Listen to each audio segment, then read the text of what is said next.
Okay, we would like to welcome everybody to the Pikes Peak RTA meeting for the Board of Directors. We would especially like to welcome Trustee Byron Wall. You have big shoes to fill. If you're going to be a permanent appointment here?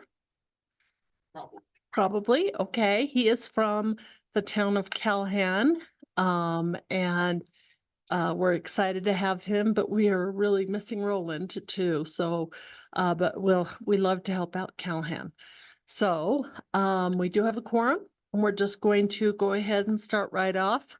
I'll take a motion to approve the agenda. Mayor Dixon also move. Second. Okay, it's been moved and seconded. Are there any comments? All right, all in favor say aye. Aye. Any opposed? Okay, that passes. Public comment period for items not on the agenda. The public can email general comments or questions regarding the agenda in advance of the meeting to the PPACG office manager at conference@ppacg.org. Public comment speakers are limited to 5 minutes each, whether in person or via Zoom. Is there anyone in the room who would like to make a public comment? Okay, is there anyone online, Jared? Madam Chair, I don't see anyone who has raised their hand to indicate that they would like to provide public comment, and no one indicated that they would like to provide a comment virtually for today's meeting. Okay, thank you. Item number 4, approval of minutes. If everybody's had a chance to review the minutes, did anyone have any questions on them? Yolanda, move to approve. Okay. Second. Mayor Dixon, second. Randy, your mic is on. That's why we're looking at you. I know, I was going to. All in favor, say aye. Aye. Aye. Any opposed? Okay, that passes. All right. Jim, the Citizens Advisory Monthly Committee Report. Good afternoon, Madam Chair, members of the board, Jim Godfrey, Chair of the CAC. So I'll give you all the gift of time. Our meeting was about 1 hour and 10 minutes, so we want to move this along. We did look at the city's contracts, 9 of the city's contracts, had no questions and recommend approval of the city's request as presented. The county had a single contract for concrete replacement project and their supply material stuff, and we recommend approval of their request as well. The city brought forward a letter of support for the Defense Community Infrastructure Program grant application. As Gail explained that to us, and we recommend to the board that they approve a letter in support of that project and that grant. The city also brought forward a letter of support for safe streets and roads for the grant application. We likewise reviewed and approved that as well. On that one, we did have 1 no and 1 recusal because of the one of our members was involved, company was involved in that contract. So our vote would show that.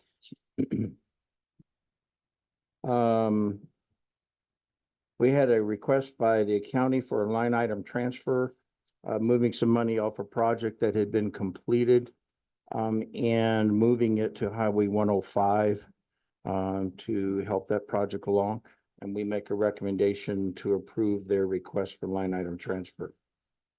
The other items just that were on our agenda, we're still having some discussions on recusal and abstention in terms of our policy statement and how that counts and what you say and what you don't say. And so some discussion came out of that, and we decided to put it off another month. So there's I'll just iterate, we do not have a problem with this in terms of the members of the committee. As some of you are aware, there's a lot of engineers on there and that represent companies that do work in the city and county. And we have never had a problem with anyone not being upfront. Hey, I work for this company. I'm not involved in this discussion and I will not vote. So, we just thought that someone brought up clarifying the policy as written. And so we may choose to do nothing. But we just wanted to keep you informed of the discussion we were having in that area. The other thing was, our January 2025 meeting happens to fall on New Year's Day. And my vote was, let's just have the party. Bring it on. But I got overruled, and we're gonna do it on Thursday, the 2nd versus Wednesday. And that would delay the mailing of the board report by one day. You'd get it on Friday instead of Thursday. So just kind of a heads up there. Other than that, I'd be glad to answer any questions that you may have. Are there any questions? Okay, I'll take a motion to accept the Citizens Advisory Committee report. Mayor Dixon also move. I'll second John Graham. Okay, we have a motion and second. All in favor, say aye. Aye. Aye. Any opposed? Okay, that Thank you. passes. Thank you very much. Let's do the financial report and the mid-year budget, and then we'll see if I can switch out to Dan Jablan. So Dan will, if you're listening, we'll call you in about 5 minutes. All right, Lisa Corey, I'm the finance manager for the PPRTA. The monthly financial report is not available yet. The sales and use tax receipts have not been made available to me. Once those are done, I will email that out to everyone. So for the next item, we need to establish an amount for the budget amendment. It says it's on. Okay, this is, oh wow, okay, yeah, that's a difference. Okay, to establish the amount for the budget amendment. My proposal is a total of 23.5 million. 13.5 million of that is from last year, so it would be revenue over budget. 4.3 million of that is the sales and use tax receipts, and 9.1 million was interest earnings. Since I only have January and February, I don't think we should add anything to the sales and use tax for this budget amendment. But we could do potentially 10 million in interest income. So that would make up that whole 23.5. Okay, this is an approval item, and I think 10 million is a good number given the financial report. So we need to have a motion to recommend 10 million for our budget amendment. Oh, I think it's Yeah, 10 the million total- on top of the Yeah. carryover, so 23 total. 23.5 would be the total. 23.5 million. Yes. Haha. Sorry about that. Small difference. Wow. I just wanted to limit the budget for the rest of the year. Okay, so are we okay with 23.5 million to propose for the budget amendment? Mayor Dixon also move. Okay, And second, Councilman Donaldson. all right. Is there any discussion? All in favor, say aye. Aye. Any opposed? Okay, go ahead, Rick. So the next step in the process is Lisa will almost immediately send out the shares memos to the respective staffs, 3510 and then by population to each. And the staffs will send that back for the June and board, for the June CAC and board meetings for your budget workshops, and then you'll have a public hearing in July. Okay.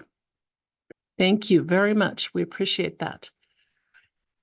Dan, I'm going to try and take Dan Jablan out of order if he's available. Dan, are you available? I am available. Okay, go ahead and give us our legislative report.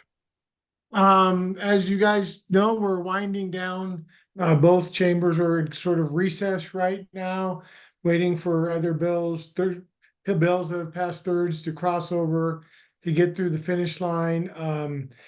Appropriations was our friend at PPRTA this year. House Bill 1447, which we had gotten written out of, thanks to Jennifer Ivy's hard work.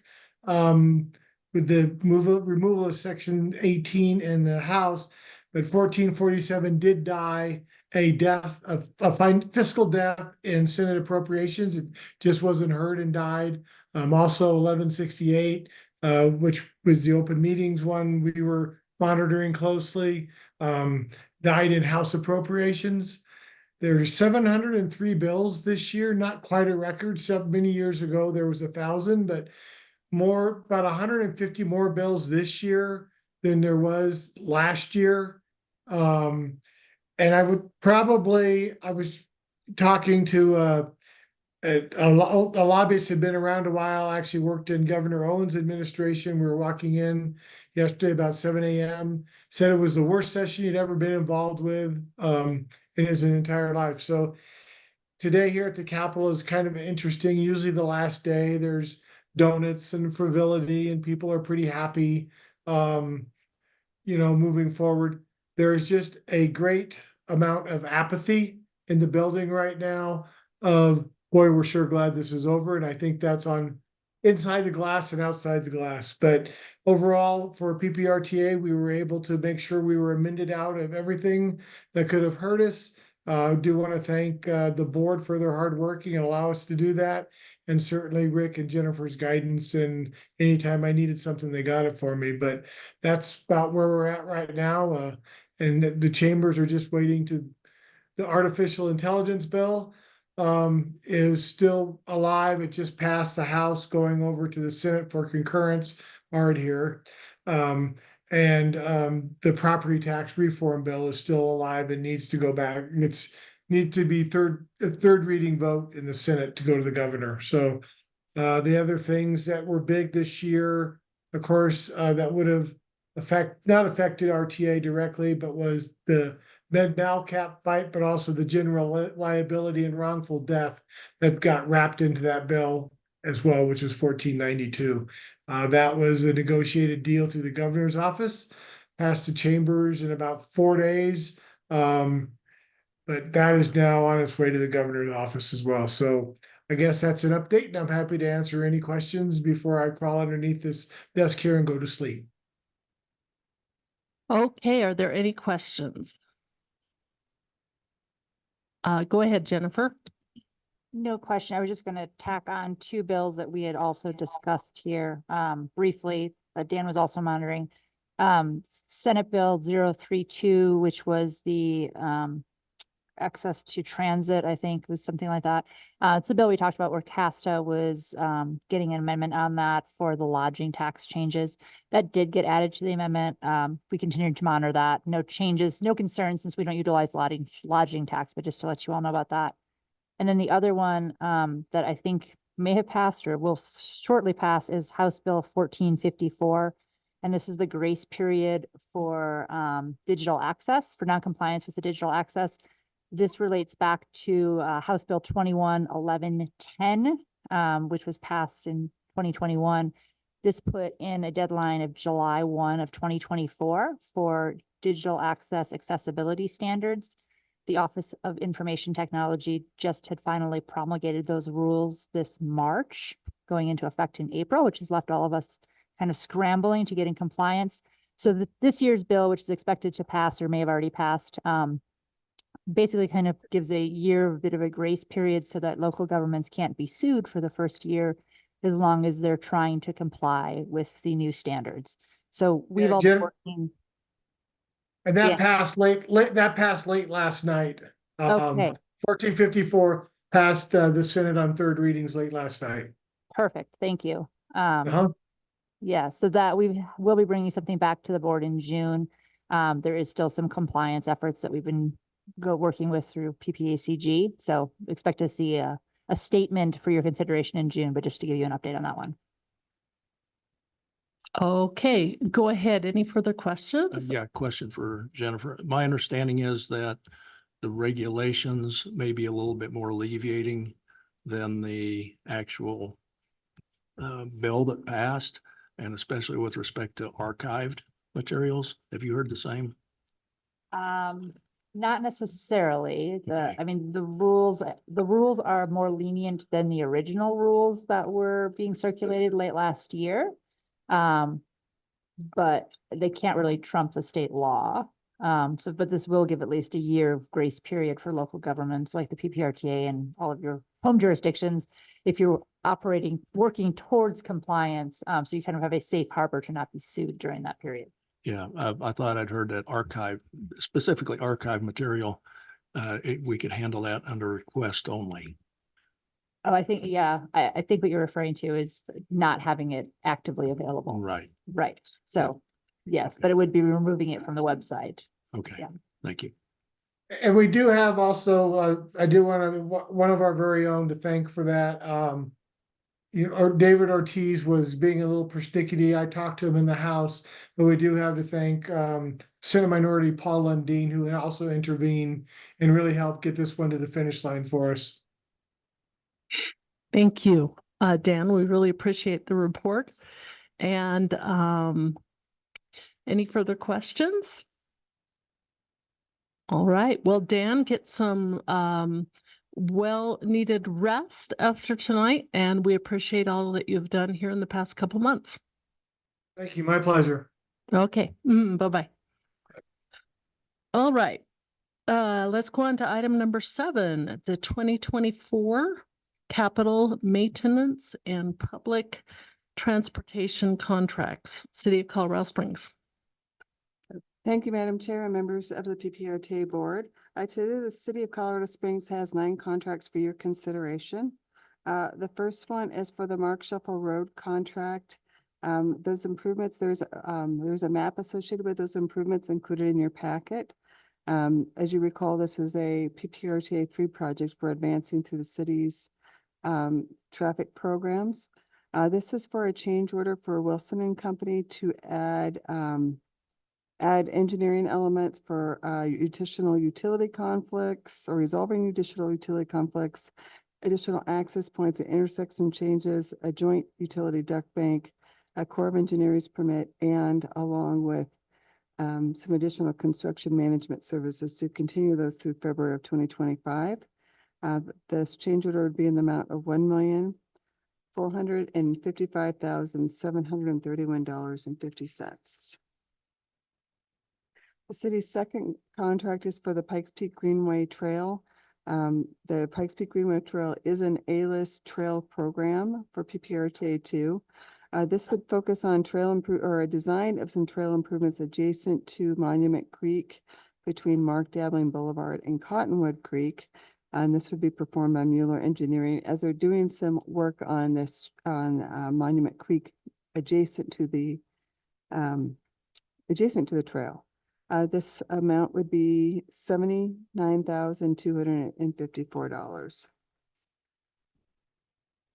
The city's third contract would be to add funding on the amount of $800,000 to Echoline Control Products for traffic signal equipment. This is the cabinet equipment and controllers that we use for signal equipment, and this on-call contract could be used for both capital and maintenance activities as needed by our traffic folks that would be installing that equipment. The city's fourth contract is for the Wooten culvert replacement. There is a map located in your packet. This is for some guardrail repairs. This was a project that we did some recent work on with bridge maintenance funding, and now has been damaged in a vehicular crash. We would like to go back to the construction contractor and have him do the repair to the guardrail, the concrete, and the pedestrian rail in that area. The value of this work would be $26,815. And I will share with you, just as a reminder, when we have these, when we have vehicle incidents or accidents that happen to our public infrastructure, we go and subjugate or go and file a claim. I should say subjugate. We go and file a claim against the driver. And if we recover those funds, we actually refund those funds back to PPRTA. And in this case, if we're successful, we do so here again. The city's fifth contract is for slurry silt maintenance services. This is a contract, this would be adding or exercising option year 1 with A1 chip seal.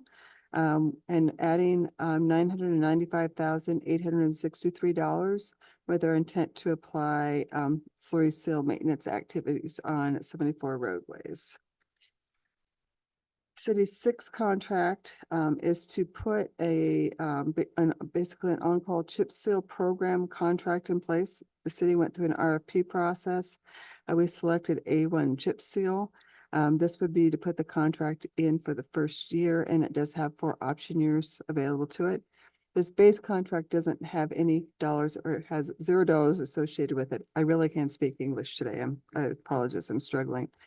So this one doesn't have any dollars associated with it, is the main service agreement contract we put in A1. And then when you go into item 7, it would be to do, add funding for the first year of that, of work underneath that contract, also with A1, in the amount of $1,068,488. And you can see the primary roads, that would be applied to listed in the memo. A lot of them on Barnes Road. The city's 8th contract is for the potential rental of crack seal melters.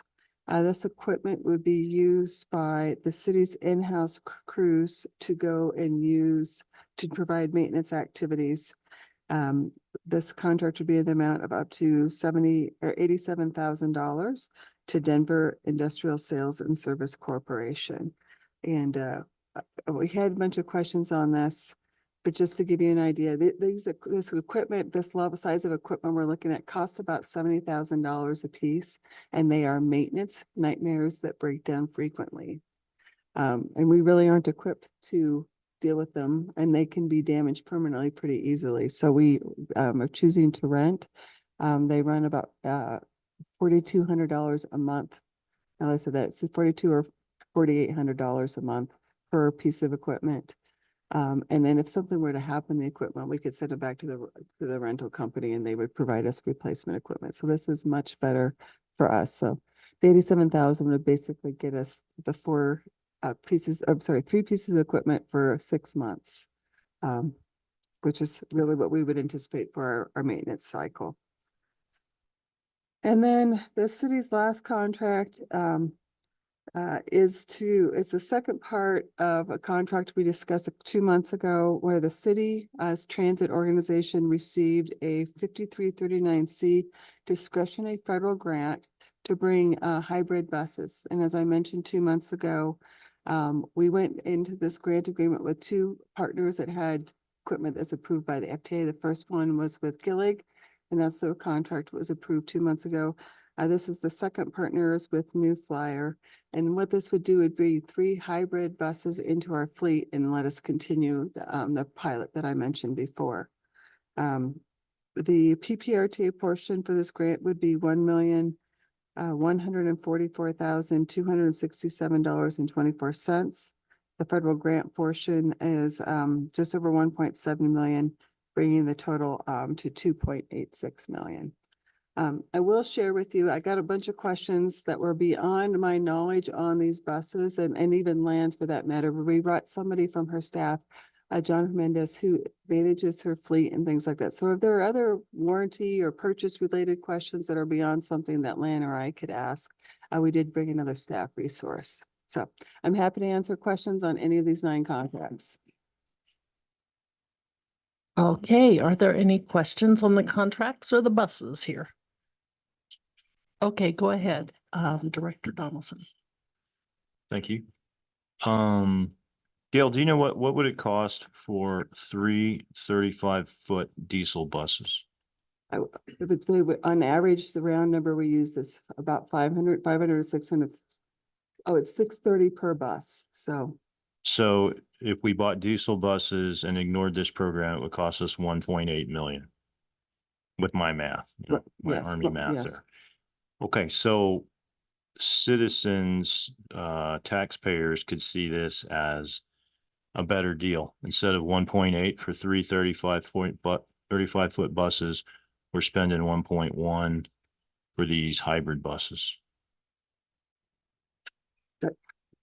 That's correct. From a purely financial perspective, yes. life expectancy of a diesel bus compared to one of these is, have I now gone into the realm of, I think I know the answer, Expert. but I'd rather bring the staff member up. So, Right. John, if you wouldn't mind coming to the stage and helping me respond to these questions, please. I didn't want John to come all the way over here and not get some questions. He is really excited Oh, yeah, about he's being able to address these. Yeah. Is your mic on? It is. It was on, it's, you have to be close for it to pick you. Yeah, you have to Be closer to the mic. And Councilman Donaldson had a question already that I'm gonna defer to you. I I'll believe it repeat was it. the life cycle or Yeah. the lifespan of the buses, correct? So John, 3 hybrid buses, we're thinking about funding. What would the life expectancy for the hybrid bus be compared to a regular diesel bus? It'd be the same, so 12 Same. years, Okay. yes. Will the battery have to be replaced within that 12-year? So actually, the period? new hybrids that we're going with, it's a different battery. So what we're expecting 10 years out of the battery as opposed to a lithium ion battery, which is our Proterra is capable, which was Okay. 5 years. So we're going And- to double. This is, so far, this all sounds good. Right. What is the maintenance cost of the hybrids compared to the diesels over that 12 years? Just compared to each other, Sure. the same, et cetera. Okay, so if we compare apples to apples, our 2022 Gilligs diesel, they were about, I'm sorry, I'm sorry, can you repeat that question? I'm looking at- Yeah, and it doesn't have to be a specific Sure. number, just like I'm trying to decide which I want to buy. The diesel bus over the next 12 years, Sure. maintenance all added in compared to one of these hybrid buses. Is the hybrid much higher maintenance costs? Roughly, is it the same? Is it lower? Sure. Okay, so I think what we got to clear up here is it's a diesel electric hybrid. So the diesel's first here. So it has a diesel motor on it. I get too. that, And it's yeah. Similar. Yeah. Maintenance. Okay, so the maintenance cost, is the yes. same. Yes. We don't run into additional maintenance costs because it also has the regenerative power or whatever you call that for the hybrid. No, we would with battery electric bus. Like Okay. we would. All right. That's those were my 3 questions. So thank you. And John, I'm sorry, what is your last name for the record? Jimenez. Okay, thank you. No problem. Okay, any further questions about buses or contracts? Yolanda, I'd like to move to approve. Okay. Do we have Yeah. a second? And I'll second it, Councilman Donaldson. I would just want to point this out, though, is without this, the subsidy from the federal government, I think that's who it's through. Is that right, Gail? Is it That is federal? correct. This is just discretionary federal funding. What is their share of this? Is it like 600,000 roughly? Doing math in public, I think they're paying about 60% of the cost, 60. roughly. The total cost is at 1.7 or am I? No, the total cost is 2.86, so they are paying 1.7 and we're paying Okay. 1.1. So I know a lot of citizens have concerns about hybrids, electric. Because of the subsidy from the federal government, this makes sense. Without that, it wouldn't make sense. The diesel buses would be a better financially, it would be a better cost. But because of that, I'll support it because of the federal subsidy on this. Okay, Yeah. so we have a motion and a second. All in favor, say aye. Aye. Any opposed? Okay, the motion passes. Thank you. El Paso County, Josh, contracts. Good afternoon, Josh Palmer, County Engineer. The county has one contract to request approval today. No worries. We are trying something a little different this year with our annual concrete maintenance program. In years past, we put out in IFB and selected a single contractor to perform all the work. But we've gotten feedback from contractors and been researching why we don't get as much interest as maybe we would expect. And some of the input we've got back was the contractors are too big for the smaller firms or too small for the big firms. So we're doing something similar to what we do with our professional services on-call contract. And we put out a request for a statement of qualifications. We received 9 bidders or 9 interested applicants, 8 of whom were selected based on lowest pricing, most competitive schedule, and advantages for sequencing of operations. So what we are requesting is a not to exceed contract amount of $4 million, which is our previously approved budget for concrete. And we will assign tasks not to exceed that $4 million to any one of the qualified contractors to perform this work. So as we go through this year and we either add, remove, shift around priorities, change schedules, we can assign work to any one of the qualified contractors who are able to perform the work in the time given. So we're requesting a not to exceed contract amount of $4 million for the 8 qualified contractors who are AA Construction, Full Tilt Construction, LSM Concrete, RME Limited, Olenek Enterprises, Lucky Dog Contracting, HCD Inc., and Concrete Experts. Okay, are there any questions? All right, there being no questions, I'll take a motion to approve this. Mayor Dixon, I'll move to approve. And So second, John Graham. thank you. All in favor, say aye. Aye. Aye. Any opposed? Okay. All right, that passes. Thank you. 8A, the Transit Services Monthly Update. Lan.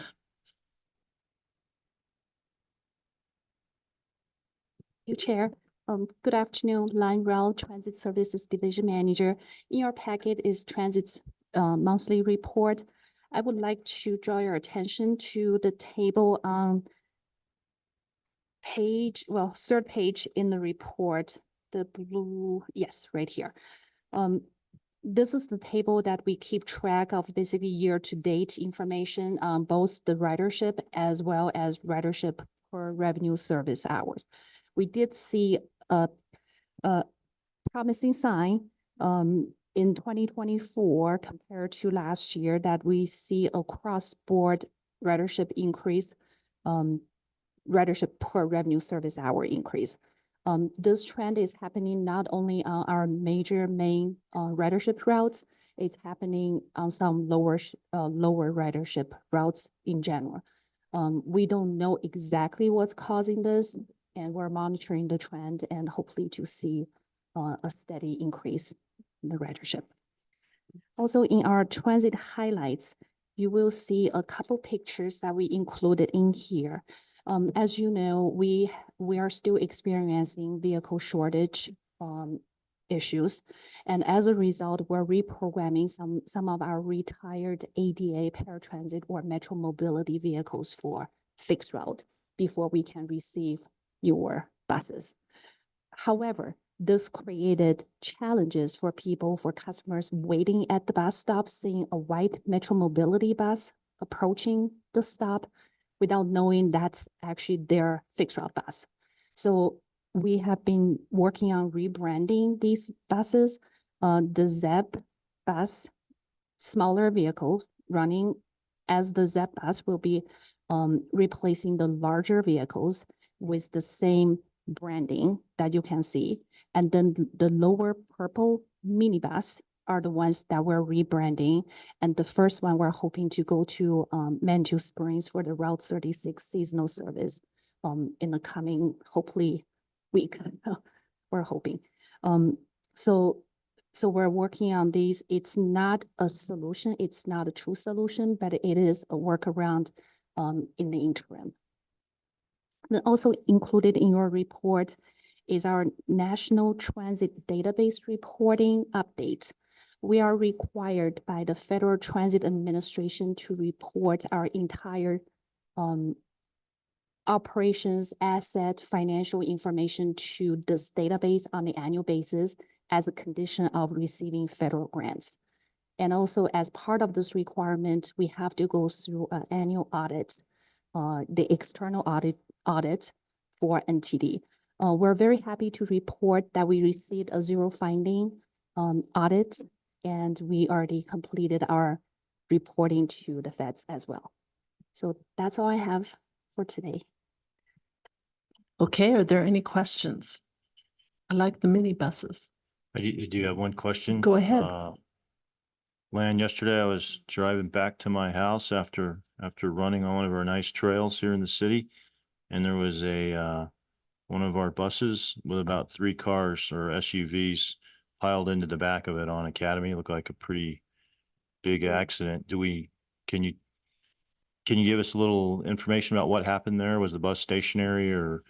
The bus pulled, actually, that's, the bus, I think, at the intersection of Montebello and Academy. The bus put into a stop and the vehicle right behind the bus rear-ended the bus. Then two more vehicles, personal vehicles, piled Crashed down. into that. Yes. Hmm. We, of course, it's under investigation, but what I heard was, the bus driver did complain about, some pain. And also one of the other driver was also transported. So that's to the extent of the information I received. And I guess that bus is out of commission now for a Unfortunately, while. that's Yeah. another one. Okay. And you mentioned that we're down on several buses. Does that have to do with the fully electric buses that they just weren't working out and that's caused a shortage, or is it something else? Combination, and the electric buses, situation is not helping. All four vehicles have been down since March. We are going through the legal process. However, our warranty is not being picked up by the new company that purchased PPRTA.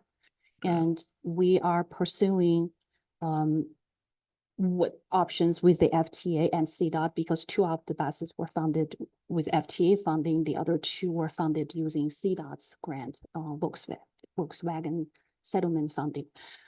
We were requesting to retire them early so we can purchase probably regular diesel, or hybrid vehicles. Okay, thanks for the update. Sorry about your drivers. I hope they get better soon. And are there any further questions?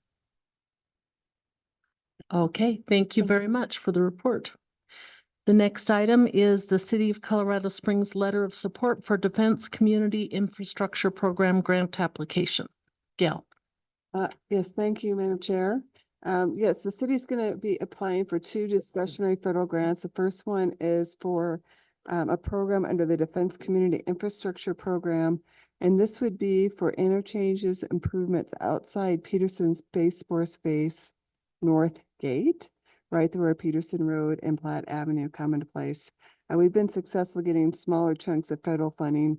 This would be a request for $10.7 million. And then PPRTA through our intersection improvement program would have a local match for our anticipated construction cost of $15.3 million.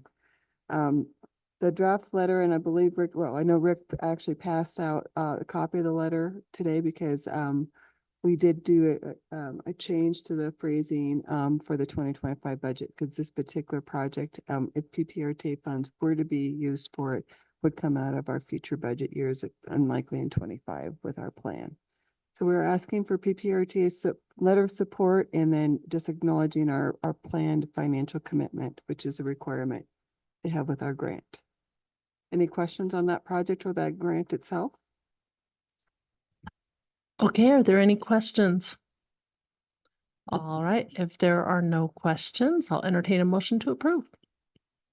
Mayor Dixon also move. Randy Helms will second. Okay, got a motion and a second. All in favor, say aye. Aye. Aye.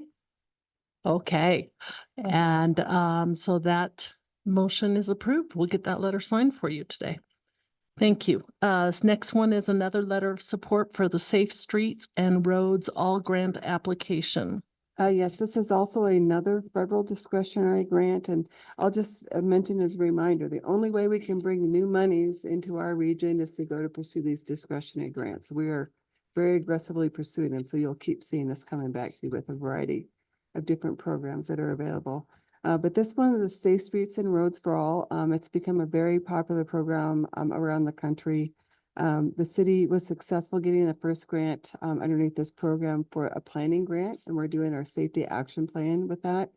We're pursuing, which is the next level, which is a demonstration grant. And so our total grant request would be $1 million, and the local match would be coming from PPRTA through the Roadway Safety and Traffic Operations Program. Again, once again, like some of these other federal discretionary grants, one, we're asking for PPRTA support, and two, because we're planning on using PPRTA for our local match, we do write a financial commitment portion into the letter. And it is included in the budget, which is why we didn't have to make a change. So anyway, we'd appreciate your support, and I'm happy to answer other questions. Okay, and this is, Sorry, I did have one more thing. I apologize. I did not. that's have the rest of it. okay. Go ahead. I did want to point out that PPRTA I did receive a letter of support from my residents that was passed out at your workstation, that I believe you probably also received it digitally in advance of the paper copy today, also in support of this grant. All right. Do we have a question? Yeah, I was wondering if I could possibly get a copy of the planning document that because I've looked at the Safe Streets for All, and initially they want you to have the planning document. Right. I was wondering, is there a way I could get a copy? I would We're like to just, we're in the plagiarize. middle. You're welcome to have it when it's done. We're actually just really kicking that off formally. Because after you receive these grants, it takes ridiculous amount of months, but it takes a long time to really get it going. So it's just kicking off, but we're happy to share. I will mention as well, and Josh may know more about this, or even Andy, that the rest of the Pikes Peak region minus the city of Colorado Springs also applied for a Safe Streets for All planning grant. So I believe that Green Mountain Falls would fall underneath that Okay. grant, that planning document. And we will be coordinating our efforts along with PPACG. Okay. So you should be covered, but we're happy to share regardless. Because I've been looking into that as well for our bridge. I still am in search of money for our bridge. So Let's talk afterwards. You need a bridge investment program planning grant for that bridge. Got it. cool. Thank you. Okay, and Director Avila, did you have a question? No, I just want to move to approve. Okay, I just have one question. Is this a federal or a state grant? This is a federal grant. Okay, all right, we'll take your motion. Go ahead, Yolanda, if you'd like to move to approve. Yolanda Avila, move to approve. Okay, Mayor Dixon, second. all right, we have a motion and a second. All in favor, say aye. Aye. Aye. Okay, that motion passes. Anyone opposed? Okay, thank you. City of Colorado Springs monthly change order report, Gail. Yes, so the change order report was included in your packet, but I will point out that Rick passed out a paper copy today to really correct the categorization of items for Crown, the contractor under the change order log, which really we showed it initially in the capital area, and it is for maintenance work. And then Lucky Dog was actually listed twice, both in the capital and the maintenance area, and it should be just in the maintenance. So the paper copy provided for you today makes those corrections. Okay. Thank you very much for that. And that is just an informational item, but we greatly appreciate the sorry, I've lost my place on the agenda. We greatly appreciate you correcting that copy. El Paso County Capital Projects line item transfer for Highway 105, my favorite project. Go ahead, Josh. And Madam Chair, could I ask one question of Gail before we go on? Yes, you may. And I missed it. Gail, it's the previous item, the letter about safety. And there's one sentence in there in the next to the last paragraph, and it says additional demonstration projects entail the installation of speed activated warning signs and the temporary establishment of protected bicycle facilities. What does that mean? Temporary establishment of protected bicycle facilities?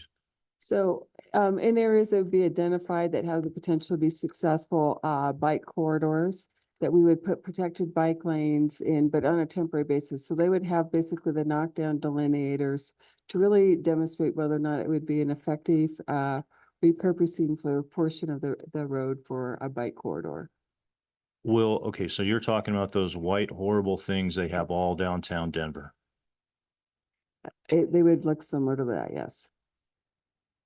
Will this come back to us to vote on that separately? Like, hey, where are we going to do this? Is that something that would happen in council? It wouldn't, would it? No, this is something that's based empirically on traffic data that would be identified.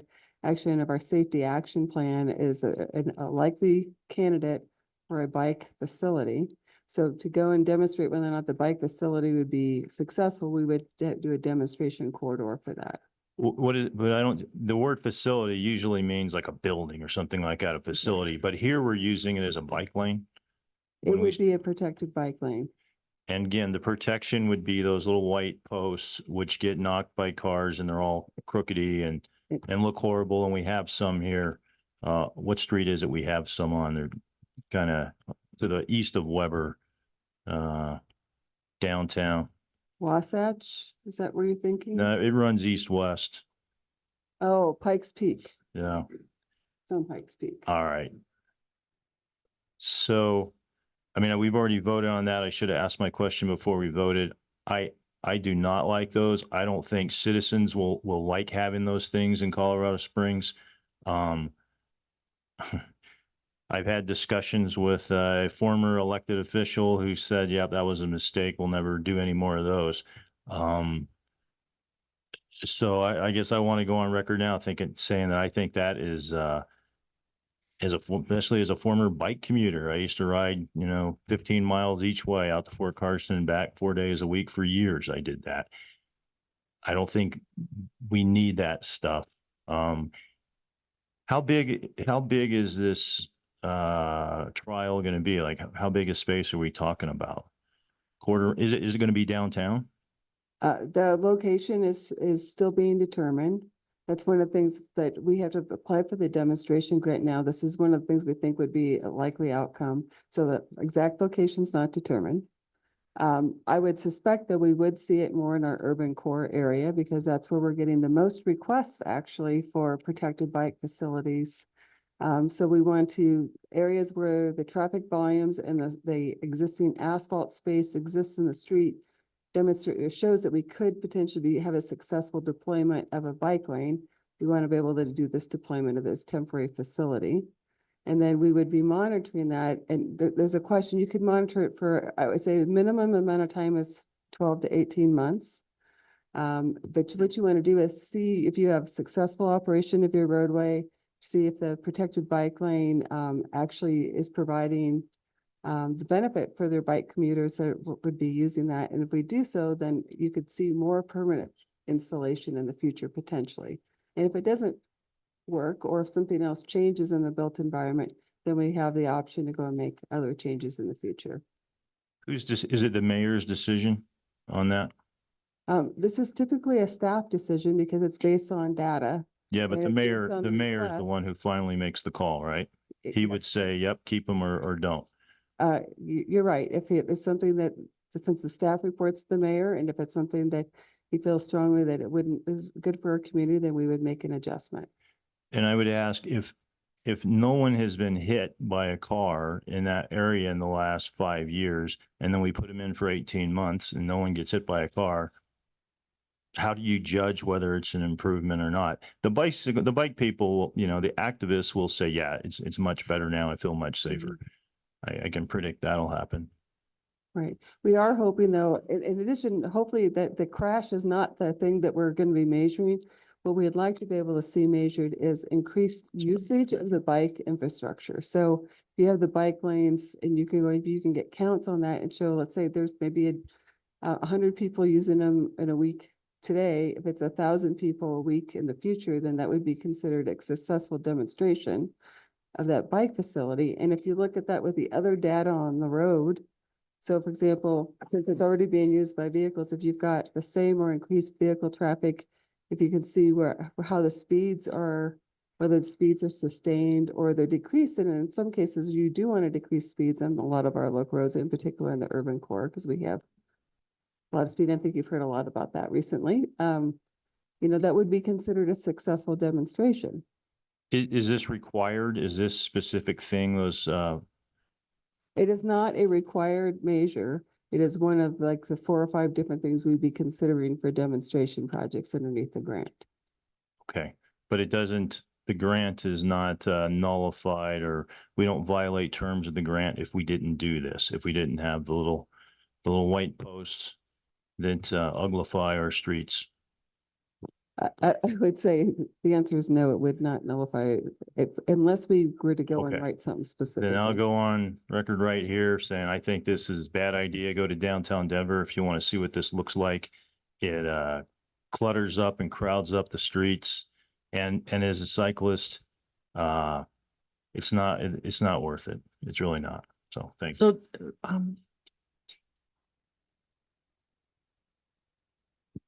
No, it won't change my vote. I'll vote to support the program, but because I'm told it isn't required. These bicycle lane delineators are not a requirement of the program.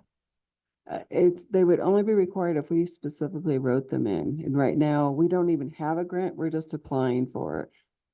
And again, I mean, it comes back to what I've been told about striping on the roads and bike lanes. That's the mayor's call. He makes that decision. And so well, I'm curious to see how we go. okay. Josh, thank you, Councilmember Donaldson. That was interesting. So we have, I just thought the white poles were there for me to hit. I just never realized they were there for something else. Judging by how many are hit in Denver, I guess a lot of people think that. Sorry, I couldn't resist that. So, okay. El Paso County Capital Projects line item transfer for Highway 105, Mr. Palmer. Thank you, Josh Palmer, County Engineer. So we are requesting a line item transfer in the amount of $333,420 from the New Meridian US 24 project to the Highway 105, I-25 to Highway 83 project. So the New Meridian project has been substantially complete for the last couple of years, but we held on to the remaining funds just to complete some landscaping and a few punch list items. That project is officially complete now, so we are requesting to transfer the remaining funds into the Highway 105 project, and that will go towards continuing on with the additional phases of that project. Okay, do we have any questions? Go I do, ahead. Madam Chair. Just real quick, were there any other county considerations besides 105 to move the money to? No, because 105 right now is the only project that has a identified lack of funding. All of our other PPRTA 2 A-list projects, at least as of today, I can't guarantee what happens tomorrow, but as Okay. of today, those other projects are fully accounted for in their construction budgets. Thank you. Yes. Okay, any additional questions? All right, I'll take a motion to support this. Mayor Dixon, I'll move to approve. Okay, Randy Helms, second. all right, there is a motion and a second. All in favor, say aye. Aye. Aye. Any opposed? Okay, that passes. El Paso County Monthly Change Order and Property Acquisition Report, Josh. The information on the county's property acquisition statuses are in your packet, and willing to answer any questions you may have. Do we have any questions on the report? Okay, seeing none, thank you very much.